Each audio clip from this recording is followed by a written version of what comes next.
1A, Session 1B, Session 2A and 2B. The first and second of those are to define the grid for this afternoon's race, and groups 2A and 2B, they do the same for tomorrow's race, and it's split down the middle. Of course, we've got three classes of driver combinations. The silver lineup, we've got Pro-Ams and Ams, and we're waiting to see who is going out in Session 1A. But track conditions now, Joe, seemingly pretty good indeed, as long as they've swept the gravel up at the chicane. Yeah, and it's been getting warmer, hasn't it? And that's what the drivers will want in GT4. Track temperature 24 degrees, but no tyre ovens in GT4. So we can see Gregor Gilvey there with a very bright helmet, and even the custom innards of that Bell helmet. Now you can change your colours to your heart consent. Drivers have never had it so good, have they? And yeah, the 1A and B session. So effectively all drivers get 10 minutes of that session. The first 2 laps, so nearly 4 minutes, will be devoted to getting tyre temp. So really, you've then got time for 3, possibly 4 push laps to get your time on the board. Now, again, as in GT3, there's an amazing array of manufacturers in GT4. There's Vasily Vlatikin getting out of the BMW. He shares with Mikhail Laboda, but just waiting for the cars to line up at pit exit. 2 10-minute sessions to define the grid for race 1. That's this afternoon's race, and look how crowded the pit lane is. 38 cars on the entry list, and then likewise with only a 5-minute gap between the first set of sessions and the second batch. Benjamin Lariche and Robert Consani lead the championship for Team Speed Car with their Audi. They've had a fantastic run of late. Started the season with the 7th place, completely out of sorts, but since then they've not left the podium. They've notched up 4 wins. Ford in the mix as well. That's Nathan Van Springel's car from Team Floral. Again, just as in GT3, we've just got so many manufacturers here. Great circuits to come racing on. But at the moment, let's just go down through the championship, because that Ford is not really featuring in the overall running, but the Eric Evans, Marco Signoretti car, number 51 from Academy Motorsport, is some amazing liveries down there. Car number 32 is WNS Motorsport Porsche, or one of their Porsche 718 Caymans. Hendrik Still and Joachim Bolting, they are leading the Pro-Am class. And you can see the drivers that are already obviously in that B part of the session, so they don't want to be sat in these cars unnecessarily and yeah, and here is one more of the BMWs, the Razzoon car. We see them racing in GT2 as well, so a lot of these teams have multi-purpose as teams flood into the fast lane to try and guarantee the best track space, and it looks like Team Speed Car have done that with both their Audis at the front of the train. Yeah, who wants to be first? Me. So yeah, track space is everything. Just to re-emphasize, it's 10-minute qualifying sessions. Bang! It'll be over, but who's going to get it right, who's going to get it wrong? 17 turns around the Nürburgring, 5.137 kilometers, but plenty of gradient change, plenty of space on the circuit, and we're going to see how the drivers manage to divide it. There's Igor Sorokin, NM Racing Team, who the Spanish outfit that have been really such staunch supporters of GT4 European over the course of the seasons. But you're absolutely spot on. Car number 3 at pit exit. That's the championship leading car with Benjamin Lariche and Robert Consani sharing that. And the lights go green. It's going to be quick fire. We have 10 minutes on the clock. And in the middle of this session, of course, we change over to the B set of cars. And interestingly, the championship order for the team standing is that as they leave pit lane, it's Team Speed Car from Bourson Automotive, and it's a big gap between them, 171 points to 106. So it's probably day done for the title in that regard. But you can see the cars slipping all over the place on these cold new tyres. Done for the title in that regard, but you can see the cars slipping all over the place on these cold new tyres as well. So when they're new, they're even slippier with that slimy releasing agent on the top of these Pirelli tyres. Yeah, so right now, even though there's only sort of 10 minutes for this batch of drivers have to come in and hand over to the others going out in the field. These are all the silver class cars, by the way, and session 1B will follow on for those in the Pro-Am and Am classes. But right now, you're quite right, Joe. It's about getting heat in the tyres, just getting a feel for what the surface is like. Of course, it changed very much from yesterday. We had a little flurry of rain yesterday afternoon, a tiny sprinkle this morning when the GT3 cars were out. But make yourself a bit of track space, but effectively, you probably only got a chance for really 4 flying laps. Yeah, exactly. And there's 17 cars out now in the silver class, but the problem is if you back off trying to find space, you are going to then drop to 3 timed laps. So that's why everyone at the moment looks like they're being rather naive in grouping together. But the BMW seem to turn the tyre on the best. They're pushing hard and almost flying in formation as well, aren't they? Ibrahim and Bessler there, and now ahead of the Audis, and the elite McLaren as well has actually had a pretty punchy outlap with Josh Raskin aboard that yellow McLaren behind the Audi. Yeah, that certainly came flying up, but waiting to see when the cars get onto the start finish straight, how quickly they can go around the lap here. 17 turns all in, some of those turns maybe almost straights, but certainly the corners that really count is how tidily you can get down into turn 1 and turn the car almost completely around before you then go through that slow loop that takes you up until turn 4, and then you really start to get the feel as you start moving around the circuit at speed. But right now, the Borusan Automotive BMWs at the front of the queue. They come up to the chicane for the first time. This is their outlap, bear in mind. Next time around, they'd have no idea if there's going to be gravel sprinkled across it. But the car that's been dominating the championship, the number 3 team speed car Audi, way clear of those 2 aquamarine BMWs behind.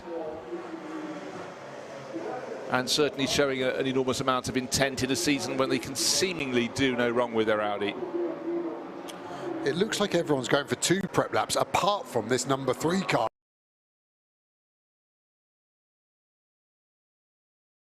Hard, a slightly different colour shroud around the rear right exhaust, so I don't know if that's from a testing instant, but Benjamin Lariche for me is on a push lap, and you can see that because look at the gap to the next car behind. There's his teammate. They left at the same point, but that car was only leaving turn 2, so Lariche feels he's got the tyre underneath him and he's going to push, and he needs to. There's less than 7 minutes remaining of his session. Well, so far it's not a case of him having pushed too soon. He seems to have pretty much the traction he requires, going over the curbing at turn 6, down on through the little kink, the left-hand kink at turn 7, to the lowest point on the circuit, which is turn 8. He's all on his own, some no one to play with, but he, you're quite right, Joe, has attacked on what will be his first flying lap. Others may be hanging back a little bit, but certainly for a team that's just absolutely on the top of this car. Consani and Lariche raced together for so many years, just super comfortable, but hey, shows how it's done. It's exactly what he's doing. Yeah, and Kasani and Lariche in the car at the moment have the chance to become the earliest ever silver champions this weekend. So that shows you how strong their year has been up to this point. Yeah, because bear in mind, we've still got the 2 races here. We've got 2 more, the finale at the 11th and 12th of October at Barcelona Catalunya circuit. But why not get it done now? Relieve the pressure.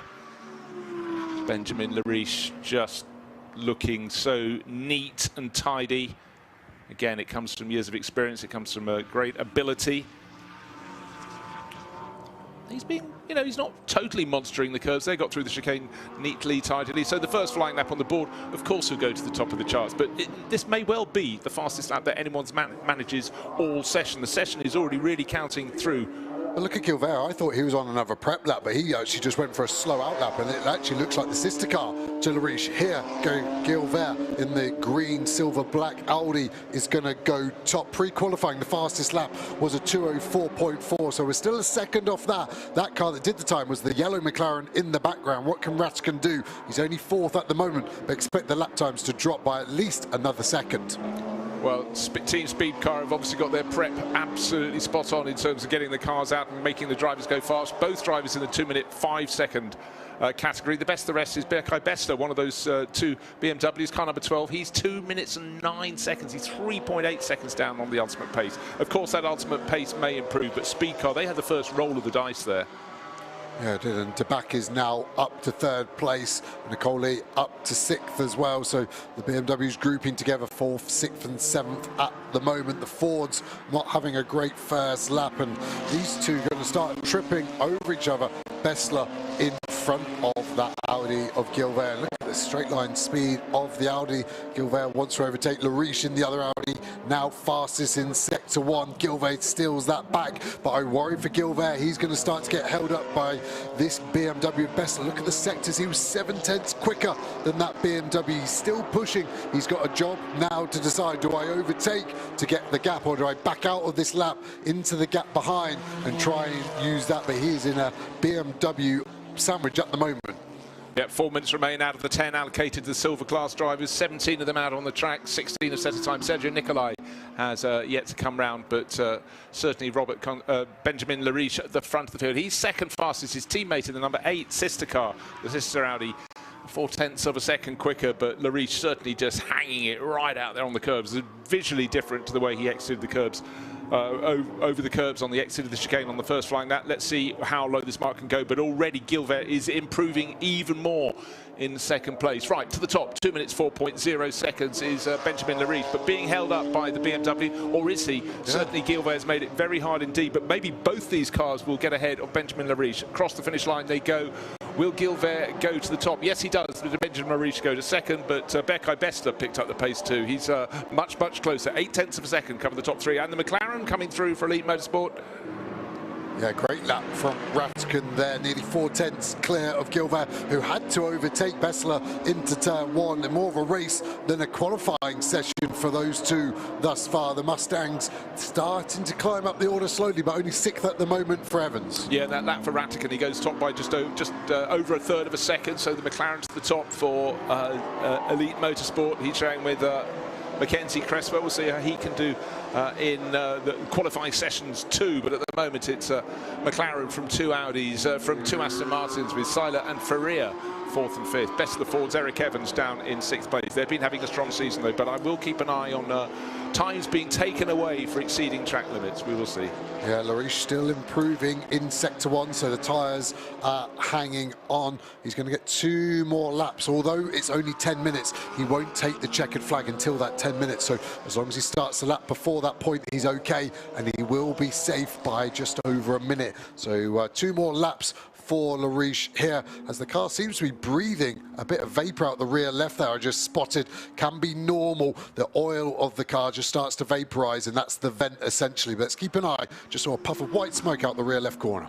And I'm going to keep an eye as Rattigan goes faster, still fastest of anyone on the opening sector, down his 16th, so penultimate position of these silver class cars is Berkay Bessler's BMW. He lost his best time for exceeding track limits. That's why he suddenly went from 3rd after the first flying lap down all the way to penultimate position, but he is picking up the pace this time around. He'll need 1 further lap, but there's only 1 minute and 25 seconds remaining in this session, so certainly Benjamin Lariche, who's in 3rd place at the moment, he will get another flying lap in. He will not get 1 further lap, because the best lap so far, 2 minutes 3 seconds, and we don't have that much time left. But this lot coming through, they'll certainly get 1 flying lap too.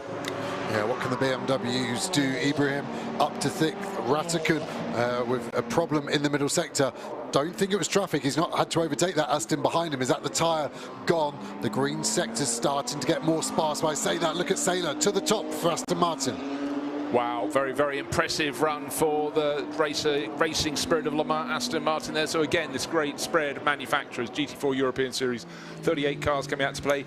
NM Racing Team, been with us for years with their Mercedes at the moment. Luc Ibanez is down in 9th position. He'll be a little frustrated. He's 1.2 seconds down on the ultimate pace, and that ultimate pace may yet improve. Only 6,000ths of a second, Joe. I'm going to say that again, 6,000ths of a second between Seiler on pole position and Josh Rattigan in his McLaren in 2nd. And what else is tight is the championship, where Banyas at the moment is in 4th place with his teammate Papadopoulos. They're on 79 points. They're less than 3 points behind 2nd place of Academy Motorsport. So there's only 3 points covering 2nd to 4th in this championship. So Banyas will want to get this car higher than 8th place. And at the moment, it doesn't seem like he's able to take the fight to the cars in front. No, and just to go down those points, Consani and Lariche at the moment, they're heading to qualify 5th now. They've fallen back a few places. They have 161 points, almost double the score of the crew in 2nd place, Evans and Signoretti, but the 2nd to 4th, as you said, super close. Right, what is Rattigan doing this time? He's down in 2nd place, just 6,000ths of a second, and suddenly the track is being flooded, because, of course, those are the ones in cars in Group 1B. Those are the Pro-Am and Am runners, but they won't interrupt this lot because they've just got to cross the finish line. But at the moment, it's Seiler from Rattigan It's Aston Martin from McLaren, in other words, and then Gilver, the best of the Audis, but Eric Evans up to 4th in the Ford, and Benjamin Lariche, who set the pace early on, down in 5th. Yeah, Ratikkonen doesn't look like he's going to be able to improve now. 0.3 of a second off. It needs to be found in the last sector, and he boxes. How aggressive was that? He, last minute call, must have checked the delta, realised he wasn't going to improve, wants to save the tyres and get the car in. So it is Sailor from Ratikkonen, from Gilver, who is still improving at the end. Evans gets up to 4th place from Lariche, who seemed to fade as that session went on. It did. I mean, Lariche set off first ahead of everyone else. He had the clear track and he really went at it very early on. But Gilver, his teammate, who's qualified at the moment in 3rd position, unless there's a late change, he had to work with the traffic, but actually did it rather better. We thought he was being delayed by Bessler, but it didn't appear to be the case. But at the moment, it's car 39 that's going to be on provisional pole, unless someone from the Pro-Am class can topple him, or one even from the Am. But it's the 39, Clement Seiler, driven Aston Martin, at the top of the charts. Another car we didn't speak about much is this Toyota crossing the line. Duran up to 4th. I was about to say he was doing okay in 6th, but betters that 4th place. That will be good come the race this afternoon to be on the 2nd row of the grid as we see the Aston Martin pit there. And now, like you said, it's time for the second part of this session. 2 for the price of 1 thus far. And here we see the Pro-Am cars. This is Hendrick still. You can see the green number panel on the windscreen. That's Pro-Am. The red colouring will be the AMs. So 3 classes in GT4, and now we've just got 2 out on track, still working these tyres. They've got the same problem as the silver cars. They've got to work the tyres, and that's why he's still weaving left to right, making an adjustment there on the brake bias. Looks like he's going rearwards on the bias. He's going anti-clockwise by a lot as well. Normally we see half a turn to a turn. That looked like 4 or 5 turns. Maybe that's a tyre warm-up strategy that they pile it to the front, get the brake top, radiates into the tyres, but now he needs to go. Does look like a lot of these are definitely going for 2 prep laps versus the 1 in the silver category. Well, one bit of good news for them is all the drivers in qualifying session 1A seem to stay within the confines of the circuit, so no gravel. When we last saw it sprinkled on in the middle part of the chicane, because certainly that could make their life very, very tricky indeed. So target time, 2 minutes 3.3 seconds precisely, and that was set by Clement Seiler in Group 1A. Now one of the Fords making a real charge there. Nathan Van Springle sharing with Michiel Haverans.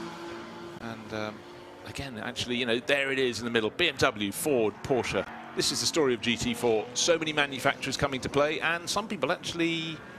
They're finishing. Oh, they're finishing. They were the silver ones, yes. Of course they were, yes. But they must have been very much at the last ones across the finish line. But looking for the first few cars in Group 1B and car 27, we've got Max Hubert, new boy really, this weekend. The car was driven previously this season for AV Racing, a Porsche by Mathieu Detry and Fabien Duffieux. Of course, we know they've stepped up to the GT World Challenge now, so chopping and changing through the course of the season. Yeah, and Hubert's good experience, GT4 Winter Series and the GT4 German Series as well, and Roman Wozniak is the AV team racing boss as well. He raced at Jeddah last time out, and the sister car to that is Ajith Kumar here in this lovely liveried Porsche Cayman GT4. Yeah, and he draws in the fans wherever he goes. He's a Bollywood actor, an Indian actor of enormous repute, and he just simply loves his racing. He's been commuting quite heavily this year across to Europe. He started the season in the sort of long distance racing in the Middle East in January, and draws a crowd wherever he goes. So he's just trying to gain the balance. You were looking at panel fit earlier. It looks a little bit loose around the front left corner as well on that number 28.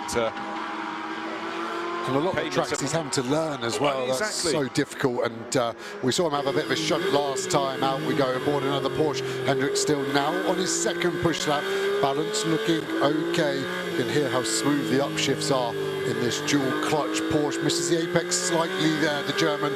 He knows the track very well, brings it in for a tight apex. A lot of drivers like to get over the curb here, straddle it to open up this second part as you fling it into 4.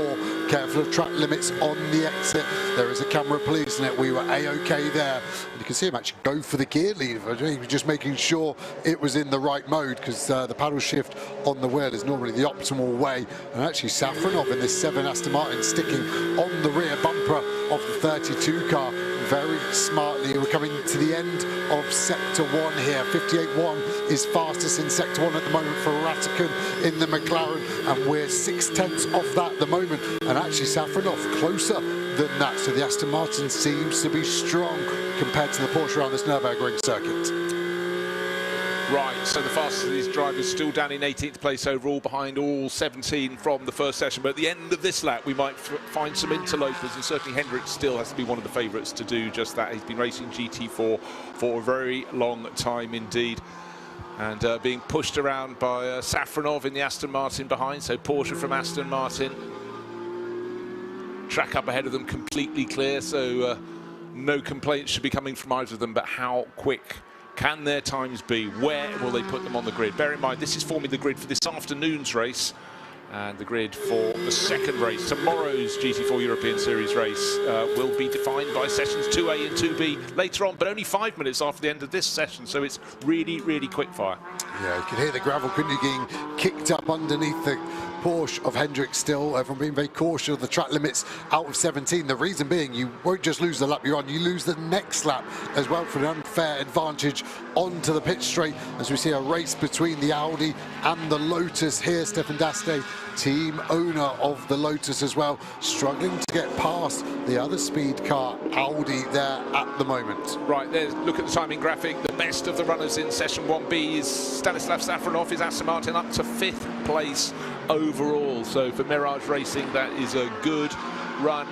Great to see the Lotus in the mix. You know, I'd like to see more of them. And Stefano Dast has been racing Lotuses forever and a day. So passionate about it. Alberto Nasca, his teammate, also absolutely enthusing. But good-looking car. I'd like to see more. Yeah, I agree with that. And the Aston Martin going well. Just to explain the colours on the timing tower, the number panels there. Blue is silver, green is Pro-Am, and red is Am. So they're struggling to get inside the top 25 because both drivers being Am, but the Aston Martin going well. What can Sorokin do here in the Mercedes? Comes across 34th. That is one of our Am cars at the moment. Aston Martin will be excited by this. Their last pole in GT4 was Paul Ricard last year, but that was with the old car. So this would be the first pole position for their new spec Vantage, as Huber, new to the series, crosses the line. What can he do? He's going to get himself up to 33rd place. Clock continues to count down. 2 minutes remain in this session. I said it was quick fire. 10 minutes followed by 10 minutes, and there's a 5-minute break. Then we work on tomorrow's qualifying, the grid for tomorrow's race. But right now, a little bit of gravel at various points around the circuit. Every time you get an onboard shot, you spot it a little bit better.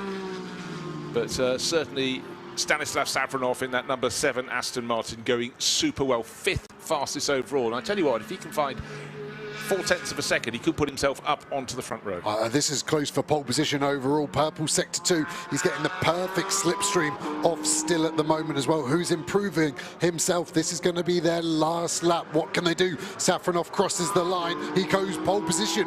What a lap. Aston Martin 1-2. There you go. Shuffle the pack, and you've got 2 Aston Martins at the top. We're not finished, though. We've still got cars coming onto their final flying lap. Top Safronov's pole, provisional pole, of course, only provisional by 0.111 of a second over Clement Seiler. Same car, different team. Racing Spirit of Mine in 2nd place, but Mirage Racing at the top of the pile. Yeah, and actually Kronberg doing well to get his Am car pole positioning class up to 22nd overall, just behind the Lotus of Diaste, who crossed the line to improve. And everyone starting their last lap now. Tyres seem to be hanging on well. Track temperature only at 23 degrees, so the Pirelli's in their dreamland temperature window. This is why we're seeing such fast lap times from these GT4 cars. Yeah, and I have to keep an eye on all the timing screens. Various drivers are losing laps or exceeding track limits, but it's happening so thick and fast in these 2 10-minute sessions. But we'll just keep an eye on what's at the top. It's Stanislav Safronov at the top, but Max Huber, here he is on his championship debut. He's got clear track ahead of him. That is good news, at least for him, for AV Racing. Little switch, he's trying to settle it down, but at the moment we've got Pro-Am driver on the front row of the grid. Not just that, on pole position. The clock is counting down. There goes the checkered flag. 20 minutes of 2 qualifying sessions rammed together. Session 1A and 1B are now complete, except for everyone who's out on the track doing their final flying lap, of course. Yep, and that's a mega job by Huber. First round in the championship, we said 2nd in class, and only second to Kronberg, who's been class of the AM field, as we look at Kronberg, who is still improving. So he looks safe for AM pole. 22nd overall on your timing tower. You can see the green slither. That's his first sector. His second one pops up now. It's another green. What's it going to be? What's his third one going to be? He's going for some scalps here of some very fast silver drivers in front. Diaste, Hart, Nikolai Van Springel, Ilkov. I think he could be anywhere from 14th to 18th here, depending on how this last sector goes. Well, so he started this final lap in 22nd position overall. We're going to come to the line shortly. He stays in 22nd position, but he actually improved, got a tiny bit closer. Another 2,000 he'd have gained a place, but still out clearing now. Yeah, the last sector was a big letdown, wasn't it? All the others were within tenths, and it was a second loss there. So that was what could have been for him. As we see the Lotus come across the line, we've got such a good breakdown of manufacturers in GT4. 10 different manufacturers, like our bigger cousin series in GT3, also having 10 manufacturers, different 10 mind you, but it's great to see all these different shapes and size cars compete on a level playing field. Right, looking at the final handful of cars coming across the finish line. Some have already parked up in the pits, including the car that, for now, appears to have pole within its grasp. Are we going to have any late charges? Well, one's coming from the number 88 Mercedes, being pushed hard by Igor Sorokin, the NM Racing team. Get used to their cars being grey and red, but of course this is grey and yellow. This one, he is down in 35th position, so he needs an awful lot of improvement. And again, he improves his time, but doesn't go any further forward.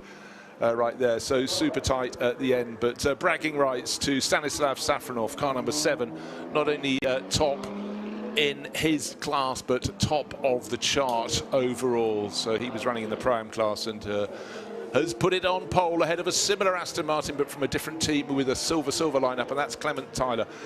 Hendrik Still pushed really hard, came home in 8th place overall, and a nice, tidy job. But really, Stanislav Safronov, he gets the bragging rights. Yeah, definitely. And Aston Martin have bought a competitive package here. And we said about 10 different manufacturers, 7 different manufacturers represented inside of the top 10. So again, great evidence of what a good job everyone at SRI do of a good, fair, balanced performance. No, exactly so. Why are the cars not being pushed back into the paddock? Because they've got to come out and play again. Within a few minutes, the session 2A will start, when the silver class drivers will go out to try and work out where they might line up on the grid for the second race, which is going to be here tomorrow, Sunday, at the Nürburgring. Last few cars coming in, Stefano Daste.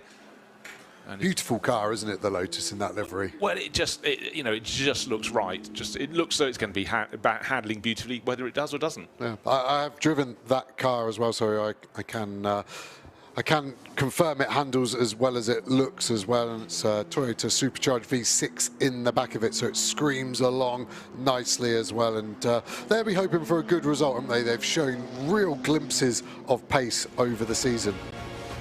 They certainly have, and there, Stanislav Safronov, pole position for Mirage Racing, sharing with Alexander Weintraub, who'll get his chance in session number 2. Clement Tyler was fastest for a while. That was when the silver class drivers. He's also in an Aston Martin, so he's top of his class, 2nd overall. Josh Rattigan really was going very nicely in his McLaren, but did the tyres go off just a little too soon? A lot of them had that. Best of the Audis, Gregory Gilbert, Jan Duran, Spanish driver, late charge for him in his Toyota to go up to 5th overall. That was one you were looking out for, and the timing was perfect. But let's go down and hear from a driver who should be very happy. His name is Stanislav Safronov on pole. Stanislav, what an incredible lap that was, and puts you in very good stead for this weekend, and ahead of some very key names this weekend who are pushing for the championship in silver. Yeah, I'm in Pro-Am.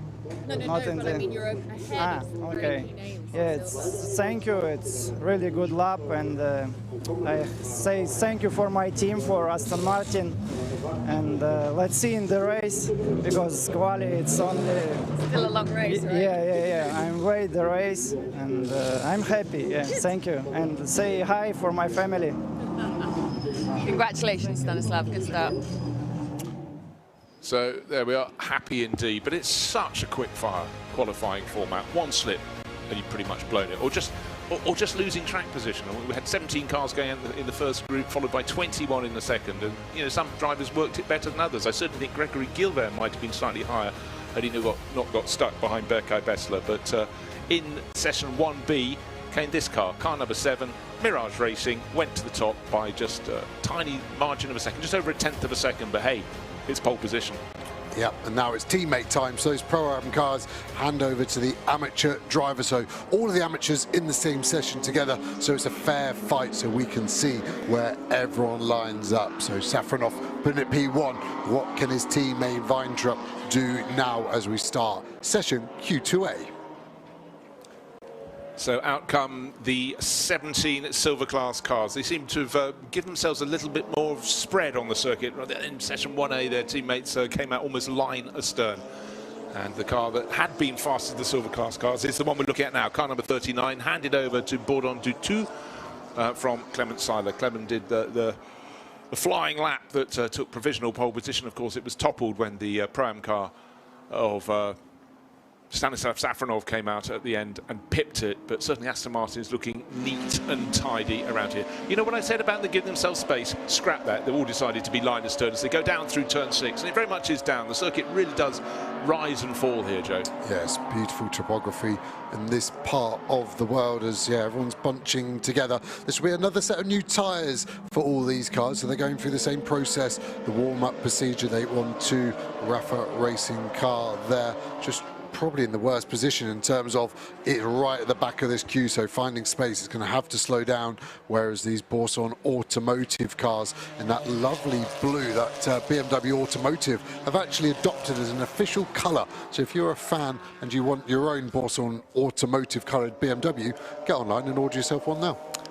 Well, that's very good news, but of course the team very well versed in BMW law is running the BMW Turkey's distributors, so certainly that has been something that's been strongly with them. And again, I'm very fond of a team that gets its own livery and keeps it easy for us to identify, but I also think you give yourself sort of historical context. But talk about life repeating itself. In the first session, we had Benjamin Lariche out way clear at the end of the first lap, and again, his teammate Robert Consani has done what the doctor orders. So Team Speed Car, their main job between the sessions was get the car to the front of the line. Maybe their pit garage is down towards pit exit, but this is the crew that's absolutely dominating the 2025 series. They've got 161 points. The next biggest score is the number 61 Academy Motorsport Ford Mustang on 82. Don't have to do the maths, no. It's pretty much as close as you can be to double their score.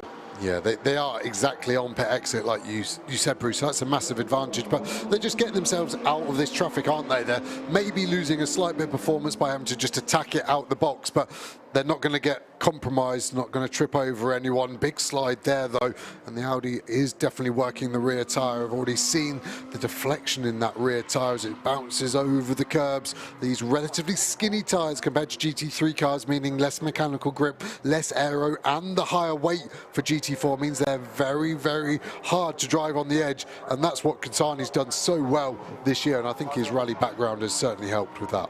Yeah, he's bagged 2 poles so far. He does the second session each time, but he's absolutely roaring clear. Benjamin Lariche obviously runs very well with him in the race, but the qualifying expert is Consani. That's what he's doing now. But Petit, not too far off the pace either in that number 8 Team Speed Car, the sister car that he shares with Gregory Gilvert. And let's see how Gabriele Piana, oh, that's not a good lap so far for the chasing pack. For Piana, you expect more from him. He knows this circuit very well, but he may well be doing what you suggested. Some take 2 laps out of the pits before they go for it, because certainly, I remember at the end of the first flying lap in the equivalent session, there were 2 cars on 2 minutes 5, and the rest were 2 minutes 9. Yeah. You know, and then next time around, of course, it closed right up, and at the end, we ended up with a 2 minutes 3.3 precisely for pole position. So there's plenty more to come. Yeah, maybe Piana's taking it softly on that lap. Consani here going to cross the line to give us our benchmark lap. 5.2, so it was 0.2 quicker than his teammates' first lap, but was still well over a second and a bit off the fastest. What can Paul Petit do in the sister Audi? Again, he's got some great space, hasn't he, as the next set of cars exits the last corner. It's 3 BMWs, 2 of them from Boursan Automotive, the other one, the number 10 car there, splitting them in the middle at the moment. That time's getting quicker, but it's definitely this second lap we need to have a look at. Yeah, it is, and certainly expect something coming from this driver, Gabriele Piana. He's Italian by birth, but almost seems like a child of the Nürburgring. There's hardly a race that goes on here without him in it, and so he's been based up here for quite some while. Knows the twists and turns, not just of this, but of the full Nordschleife. Does a lot of the long distance races on those as well. Well, talking about, he's not doing a long distance race, he's making it the shortest route around the circuit, of course. They're doing a good job there with that. No track limits monitored at the apex, so he should be okay. So you've got the two Borson automotive cars, then you've got this Willy Motorsports car in the sandwich, so they're making the meat in the Borson bread, you could say. No track limits there either, so don't worry about all four tyres being, and Piano is definitely maximising this. What's the first sector going to be? He crosses the beam now. It's fast, but you can see 6/10 quicker than his best, but it's not anywhere near Paul Petit at the moment. That Audi has definitely turned its tyres on. 4/10 up in sector 1. Yeah, Paul Petit, 3/10 up on his own teammate, Robert Consani, who has the provisional fastest time. Oh, but Piana just making the car dance through the chicane and on the climb back up the hill, and then he's got the downhill dip, and then you move up the hill to the real chicane, the uphill chicane, turns 14, 15 and 16. Just been negotiated there by Robert Consani. What sort of time is he going to put on the board? He's got a 2-minute 5.2 second lap. Let's see what this one's going to be. Surely it's going to be quicker. I reckon he's going to take a second and a half off that. Maybe we'll get the car into the high 2-minute 3s, maybe low 2-minute 4s. 2 minutes 4.136. Will that be toppled by Petit? Wait for it, wait for it. Here comes Petit in the green team speed car Audi. Clock continues to count down. Does his lap time to continue to count down? Will it be toppled by Gabriele Piano? So Petit goes top, 2 minutes 3.75 seconds. Who else is on the charge? Oh, the Michel Haveran's Ford is also making moves as well in the background of the shot shortly. Let's see if that's going to go top. Gabriele Piano does gather it up to come into second place. Certainly he attacked that very hard. He's down by 12 1,000ths. Haveran slots into third. He's only 26 1,000ths, even just further back. And now let's see the McLaren working out wide. Cresswell goes up to 6th there in the elite car. He's superseded by another McLaren of Davis up to 4th for that car. Henry David, to the top there. Where did that come from? Didn't really see anything of it. Strong sectors, no purple sectors, but he is clear. It's only 19 thousandths between them. And look how tight this is. We have the top 5 covered by 66 thousandths at the moment. That's not a blink, that's a fast blink, I think we can safely say. Mustang rumble over the line, up into 6th place. That's Marco Signoretti.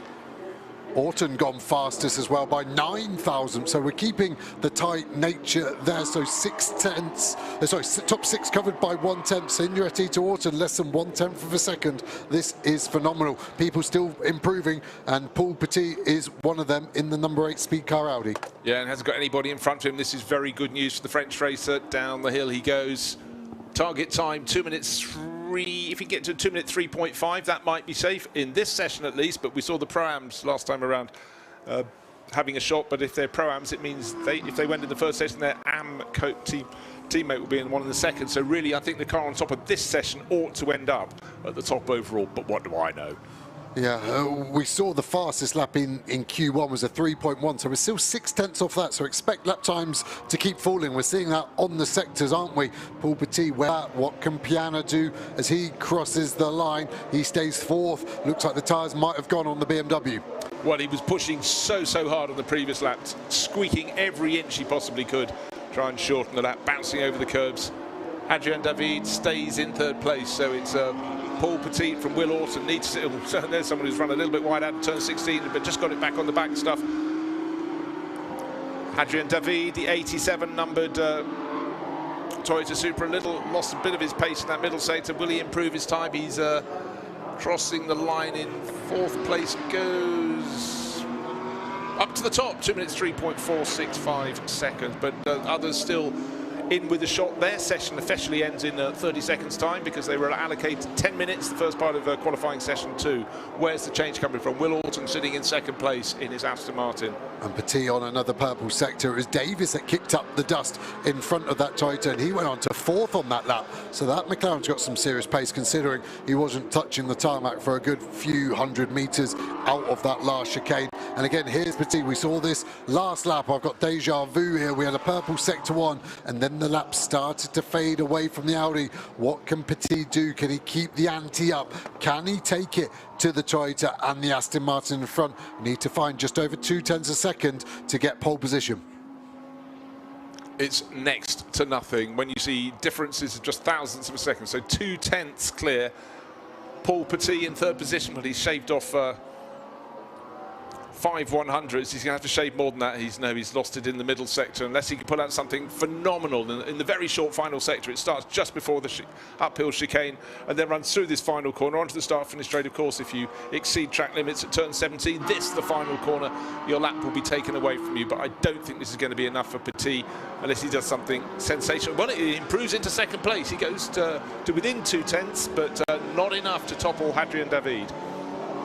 Piana crosses the line up to 2nd. What a mega last sector that was, fastest out of anyone. So the order is still changing. We're still slower than Q1, so there is some time to be found out there. What can Cresswell do? 10th place at the moment for our team reigning champion in elite motorsport with this McLaren Artura twin turbo V6. Just about keeps it legal as he crosses the line. Where's he going to go? He needs to lift himself up. He does, but only 1 place to 9th.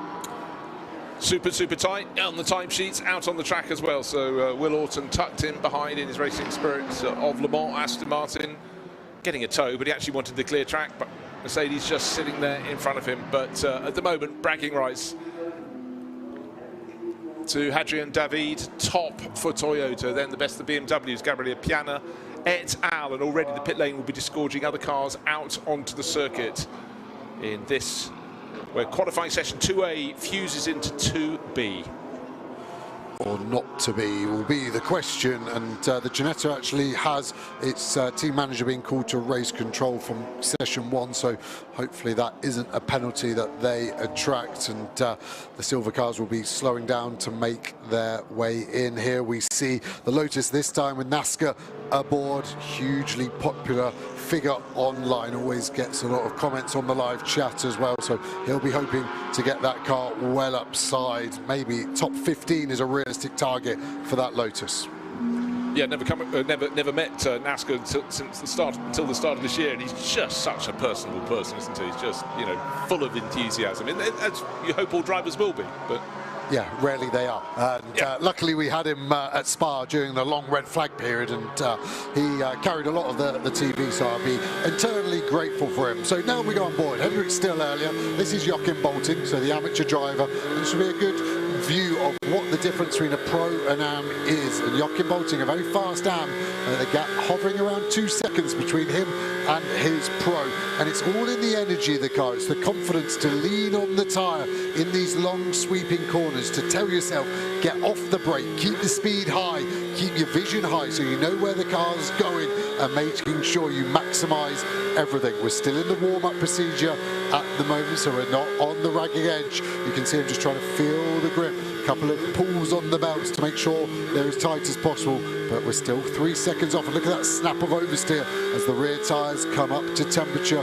They'll just be feeling these, trying to stay off the curbs. The curbs put so much energy into the tyre, you can cause a failure later in life because the tyre pressure's not there to offer the support. So the team's always reminding the drivers, take the first couple of laps easy. And there's Weintraub, his teammate was on pole, and this has been a great illustration of the battle these cars have been having all season long. Aston Martin versus Porsche.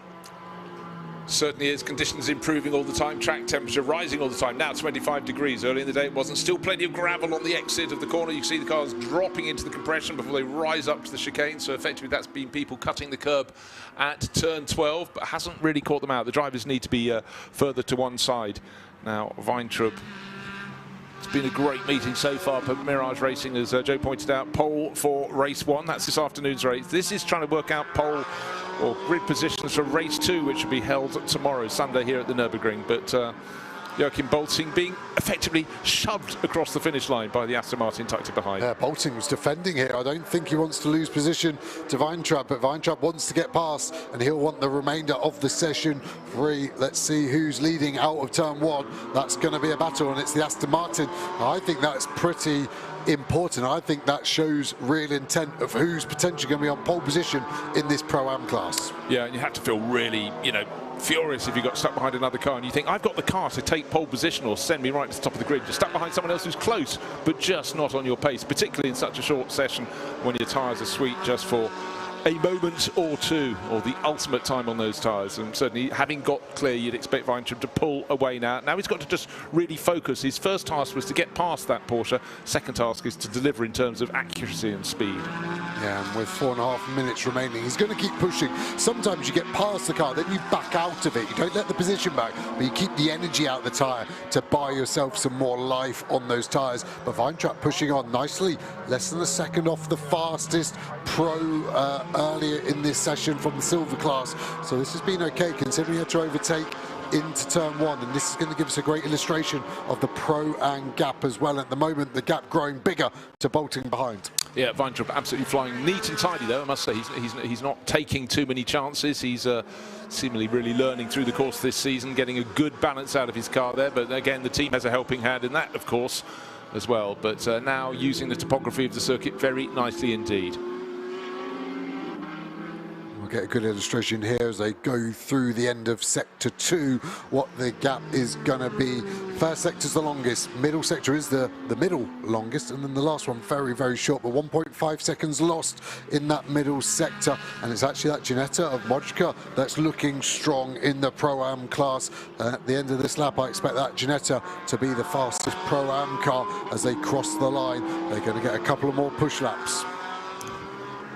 Yeah, 18th and 19th positions for Weintraub and Modrica, the Ginetta. There it is, car number 51, looking very, very tidy indeed, and very quick on the exit of the chicane. Had to come off the power maybe a little bit, got very, very close to the tail of the Porsche up in front. It seems to have the pace out of turn 17 to go on past, but you don't have many laps that you can scupper. So Weintraub puts a couple of the silver class cars behind him. He moves up the order into 16th position. I beg your pardon, he was 16th, he's now 17th. And then we've got Cindy Goudet, car number 99, has moved very nicely up the order, shares that with Gabriela Gilkova. That's the Matmut Evolution Toyota. So she is the one that's had the best first lap, or first proper flying lap, or second flying lap, but first one that really counts. And she's got up to 12th place overall, waving the flag for drivers in the Pro-Am class. And here we see Nasaka crossing the line, 34th position at the moment, crosses the line up to 12th. That is a mega lap, and that's pole position in Pro-Am as well. Really good lap from Nasaka. Yeah, it certainly is. We talked about how it's good to see a driver full of enthusiasm. You can imagine they might have to sort of keep him under control when he gets out of the car. If he takes class pole, he'll be so enthusiastic. Right, Ajith Kumar just working his way around the circuit. He has got a couple of drivers behind him. He's in 36th overall. Yep, the only solo driver, so he does both sessions, of course. Double the track time, double the work, though, as we see team owner of AV Racing, Wozniak, across the line. Where's he going to lift himself up to? 2 places higher, 32nd place. Right, so the best runner in this session 2B is Alberto Nasca, 12th place overall. When combined with all the silver class cars, what's going down? The thing that's going down is the clock. It's down to 1 minute and 40 seconds remaining. Now, what are we going to see this time around from Alexandra Weintraub, this number 7 Aston Martin from Mirage Racing? Again, neat, tidy, car looking relatively composed there. A little bit of movement when he came off the curbing. Now into turn 17, such a vital corner. Exceed the track limits, you've blown that lap, you've blown the next one as well. But he didn't, that's important. The Porsche behind him certainly ran a little wider. Yeah, I think you're right. I think Bolting did do that, so I'll keep an eye on the timing screen for that. Weintraub's last lap is better, and it's up to second in class now, only 8 thousandths behind the Lotus, so it's getting tight at the top. Certainly is. It just continues to rotate for the cars in this session. Alberto Nasca is now fastest. Alexandra Weintraub is behind the Lotus in his Aston Martin in terms of times, and Cindy Looks Goudet. slow. But yeah. It looked slow out of the corner, and it just hasn't got up to speed, I don't think. Let's have a look at the sector. It looks more normal at the end of the straight. But look, 5.5 seconds lost. Is that a problem with the car, or is that just a reset and we're going to get ready to push? Is he going to box? He isn't. So I think that's maybe just a reset, maybe a moment in the middle of the lap somewhere there for the Lotus. Well, he's got time to do it. It's coming out of the final corner, 24 seconds, and going down all the time until the checkered flag will form on this session. So he'll get this lap in and the next one. That's the important thing. And so will the next handful of cars behind him. 10 seconds remaining. So maybe a few more will get another go. But it's Naska, Weintraub and Goudet who are 12th, 13th and 14th overall. Best of the Proam and AM runners. In fact, best of the AM runners is Blickel down in 24th position overall. That's car number 30, Dan Blickel, sharing with Max Kronberg, WNS Motorsport. Cindy Goudet going so well in this Matmut Evolution Toyota. 14th overall, not improving this time around, and important to do so because this is the final time around that can count. Yeah, the car looking good. That Toyota Supra always rides the curbs so well, and she's having a good day so far, isn't she? But it's going to be hard to improve on this lap. Teammate was pole position in Q2A, and at the moment we're going to be third in class. So the race tomorrow will be competitive for the 99 car. Certainly will. Are we going to see any more improvements? In fact, pretty much everyone in this class did improve last time around, but this is their last time around. Coming out of the, you just sense the Mojica, Ginetta getting a little bit delayed out of the chicane there. They were well placed in class there at the moment. Not in that grouping, just looking to see the times changing. Cindy Goudet stays in 14th place overall, no improvement for her. The clock has run down 2 qualifying sessions, or 4 really, 2 double qualifying sessions, so we know the grid for this afternoon's race, and just waiting for the final cars to come through. But nobody is going to topple Hadrian David from top of the table, top of the charts. He was in the silver class and his time has not been beaten. But remember, in the first qualifying sessions, we did have a car from the Prime class go to the very, very top overall. That was Stanislav Safronov. This time around, at least the silver drivers can go, none of them beat us. Lotus back up to speed. Look at the sectors, look okay. And it is an improvement on the lap, and that was needed just to give a bigger gap. But Pro-Am pole for that Lotus is a mega result, and we also need to give a bit of a shout out to the 60 car, because that hasn't got a lap time. It did register one about 20 seconds ago, and then it lost its track limits, I think, because it lost a lot of its session due to a problem. It only got one time lap in, and that one time lap was taken away for track limits on that last corner. All the cars slowing down immediately. You can see they get put straight back into their paddock here at the Nürburgring. So much track action here today. We can't afford to lose a single minute, giving them a full in-lap, and they'll head straight to scrutineering so we can get ready for our next session of the day. Yeah, super fast. No pit lane for them. The pit lane entry is closed. Into the paddock they go. But once the dust has settled, it's pole position for the Toyota of Hadrian David by 0.09 of a second. Nothing, but an important nothing. Then Gabriele Piana came through to qualify second fastest, Borissan Automotive BMW, and Pierre Petit, looking for gaps in traffic in the Audi car number 8, goes third fastest, just ahead of Will Orton, best of the Aston Martins this time round, with more manufacturer variety. 6 mates in the top 6. Davis and Haverans for McLaren, and Ford in 5th and 6th place overall, still within 0.3 of a second of pole position. In fact, the top 11 cars covered by just over half a second. Then a bit of a gap back to Stefano D'Asti and Alberto Nasca's Lotus. But 2 really good qualifying sessions, and I'm sure the race is going to be fantastic. The one this afternoon for GT4 European Series will kick off just after 5 o'clock. So join us, we'll be on air from 5:05, and bragging rights all around. But let's take a look back at the highlights in a day that keeps on improving here at the Nürburgring. This is the GT4 European Series, and it was all about getting on the track early, and certainly Benjamin Lariche was first out of the pits in the first of the qualifying sessions. But it was teammate Gregory Gilbert in the green and black, and number 8 Audi, who seems to be the quicker of the pair. It was great to see some strong laps from the McLaren. Josh Rattigan really making it fly for Elite Motorsport. But at the end, Clement Seiler put his Aston Martin to the top. But he wasn't to stay there. He was in the silver session, but when this group of cars came out of the pits to do the Pro-Am and AM charge to see where they could qualify overall, one of them went to the very top, and at the end it was Stanislav Safronov in another Aston Martin, this time from Mirage Racing, who would have the bragging rights at the end.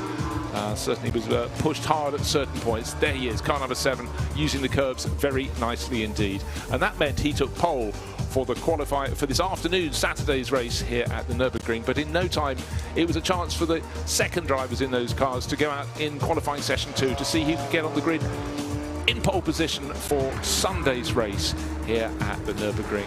A lot of drivers losing times for track excess. Certainly the stewards looking very hard at that, and a little spin down into the opening corner there. But it was about going to the front, and in the end it was Adrien David who went to the top and took pole position in a Toyota. Join us this afternoon for the first of 2 races here at the Nürburgring.